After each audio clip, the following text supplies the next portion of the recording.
Bismillahirrahmanirrahim. Iyyaka na'budu wa iyyaka nasta'in. Your Excellency, Mr. Imran Ali Rahman, President of Tajikistan, Excellencies, leaders of SCO member states and observer states, Excellency Mr. Vladimir Norov, SCO Secretary General, Excellency Mr. Jamakwan, Director, Executive Committee of SCO Regional Anti-Terrorist Structure, distinguished delegates, it is a pleasure to be in the beautiful city of Dushanbe for this landmark SCO Summit. This moment is doubly auspicious as it coincides with the 30th anniversary of Tajikistan's independence. We extend heartiest congratulations to the brotherly people of Tajikistan. I also take this opportunity to facilitate President Imran Ali Rahman for his wise stewardship of SCO during Tajikistan's presidentship. Excellencies, the 20th anniversary of SCO is an important juncture to reflect on our journey so far. From the watershed moments in 2001, SCO has come a long way. Guided by the Shanghai spirit, SCO has steadily grown in size and stature. Today, SCO cumulatively represents 44% of the world population, 25% of the global landmass, and 20% of the global GDP. Impressive progress has been made in strengthening SCO normative and institutional basis and in developing practical cooperation on SCO's twin planks of security and socio-economic development. While SCO has done well to respond to old and new challenges, the increasingly complex global environment and geopolitical tensions would test our resolve in the times ahead. For our part, we must resist any drift towards bloc politics and stress that peaceful coexistence and cooperation, not confrontation, should be the main drivers of global politics. Excellencies, the COVID-19 pandemic afflicted the world in unprecedented ways. In sheer human suffering, the cost just cannot be calculated. A staggering 4.6 million people have lost their lives. 223 million people have been infected. While the public health systems were overwhelmed, economies worldwide faced downturn and recession. And most of all, the poor were hit the hardest everywhere, whether living in the impoverished south or the affluent north. For the first time in 20 years, the world saw a rise in absolute poverty. We in Pakistan adopted a collaborated strategy of smart lockdowns with simultaneous focus on saving lives, securing livelihoods, and stimulating the economy.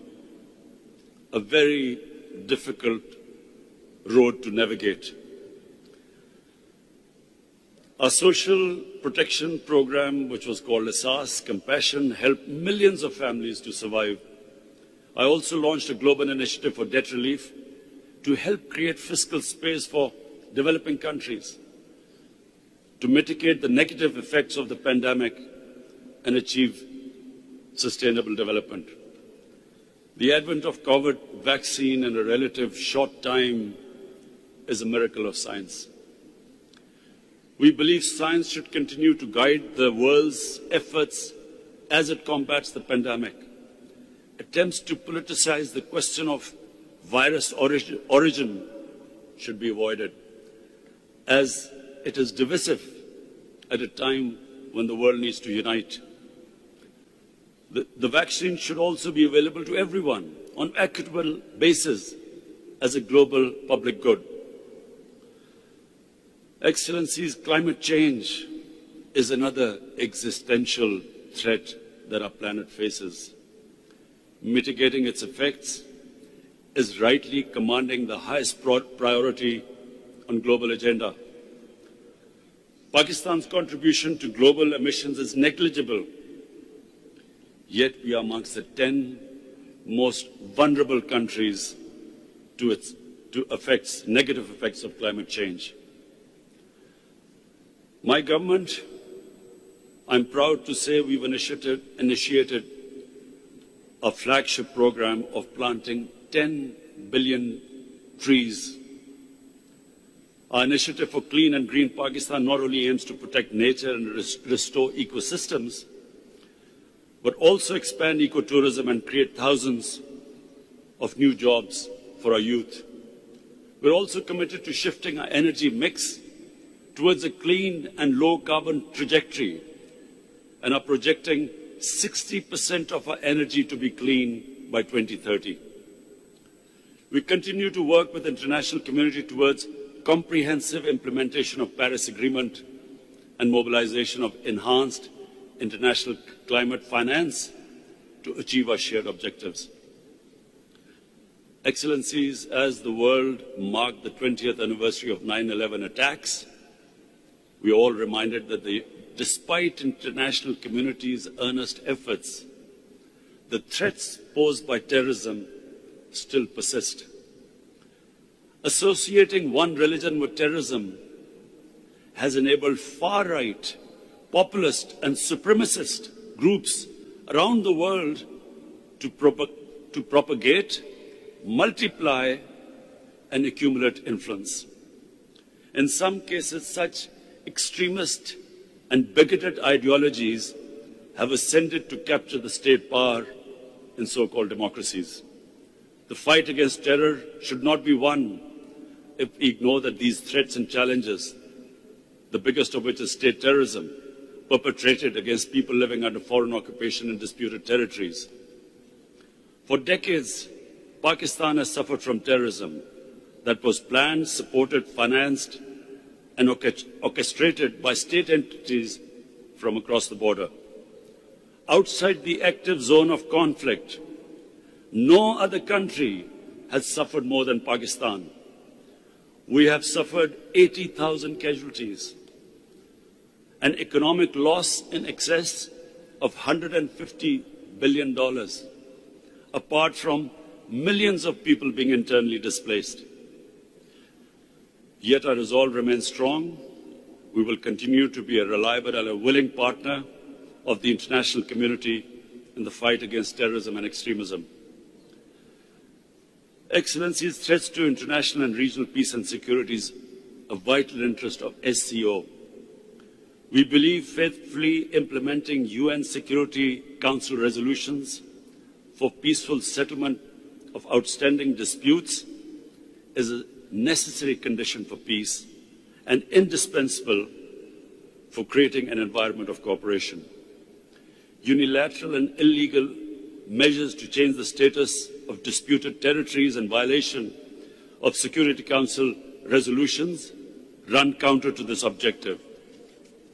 Such measures must be condemned and opposed firmly for being in violation of the SCO Charter and its well-established principles of interstate relations. Excellency, most significantly, Afghanistan is rightfully the focus of our attention in view of the recent developments. The sudden change of the previous regime, which took everyone by complete surprise, the takeover by Taliban, and the full withdrawal of foreign forces has established a new reality in Afghanistan. That all this happened without bloodshed, without civil war, without mass exodus of refugees, should be a matter of relief to all of us. We in Pakistan were fearing a bloodbath like it happened after the Soviets exited from Afghanistan in 1989. It is now in the international community's collective interest to ensure that there is no renewed conflict in Afghanistan and the security situation is stabilized. Equally urgent priorities are to prevent a humanitarian crisis and an economic meltdown. We must remember that the previous Afghanistan government survived on 75% of foreign aid. With the removal of foreign aid, there is a danger of economic collapse. And this is the time to stand with the people of Afghanistan. We commend the UN Secretary General and UN agencies for leading from the front in mobilizing international support for the immediately needed humanitarian assistance. Apart from helping in the international evacuation efforts, Pakistan has extended all possible support and provision and facilitation of humanitarian relief. Going forward, we believe positive engagement of the international community with Afghanistan is extremely important. This is a rare opportunity to finally end 40 years of war in Afghanistan. This moment should not be squandered. It would be unwise at this critical juncture to spread negativity or indulge in mischievous propaganda, as some spoilers sought to do. This will only serve to undermine the prospects of peace to the detriment of the Afghan people. For their part, the Taliban must fulfill the pledges they have made, and most of all, for an inclusive political structure where all ethnic groups, all sects of Afghanistan are represented. And this is vital for peace and stability. Apart from that, the human rights of all Afghans should be protected, and they should ensure that Afghanistan is never again a safe haven for terrorists. As a country that has continuously suffered from the spillover of conflict and stability in Afghanistan and borne the burden of nearly 4 million refugees for almost 40 years, Pakistan has an abiding interest in peaceful and stable Afghanistan. We will continue to support a stable and prosperous Afghanistan, and we must all realize that the history of Afghanistan suggests that the people of Afghanistan fiercely protect their sovereignty.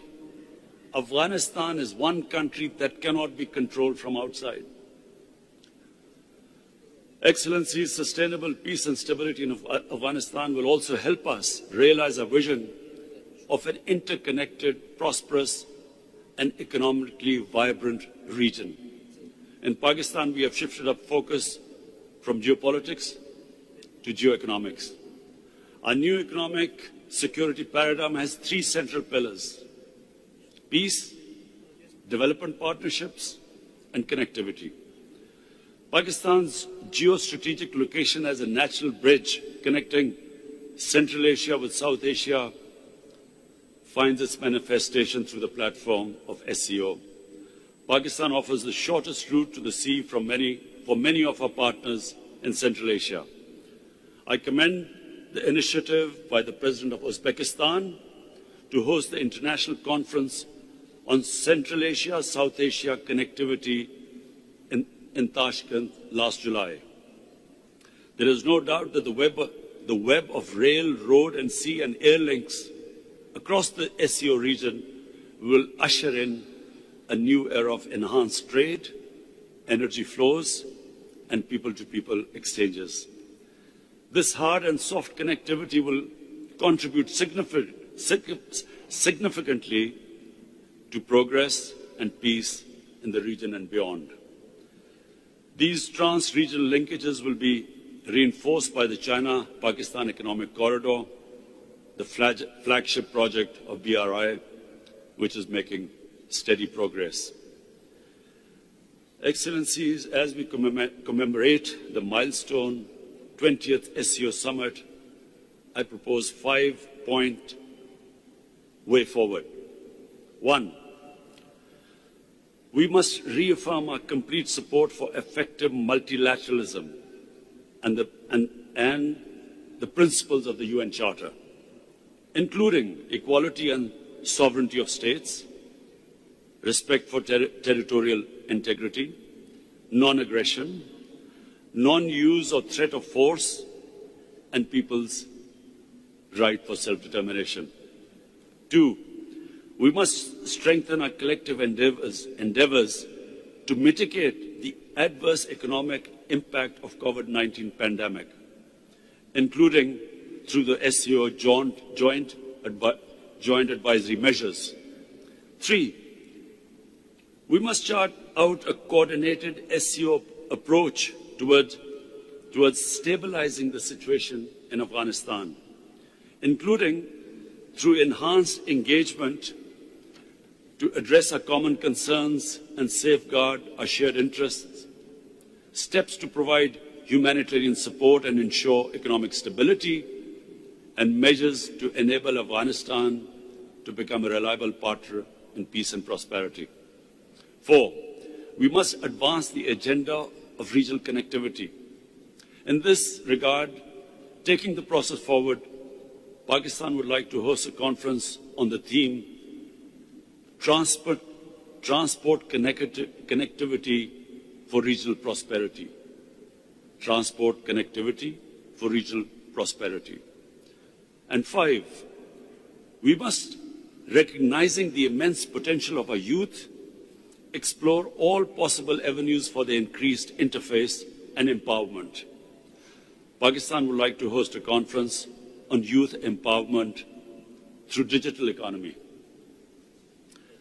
Excellencies, before concluding, I take the opportunity to congratulate my brother Raisi, President Raisi, as Iran embarks upon the process of admission to the SCO. I also congratulate brothers from Saudi Arabia, Egypt, and Qatar on joining as new dialogue partners. I also thank Secretary General Norov on successful completion of his term and welcome Ambassador Meng as the new Secretary General. Finally, I congratulate my brother President Shavkat on Uzbekistan's chair of the SCO for 21-22 and assure him of Pakistan's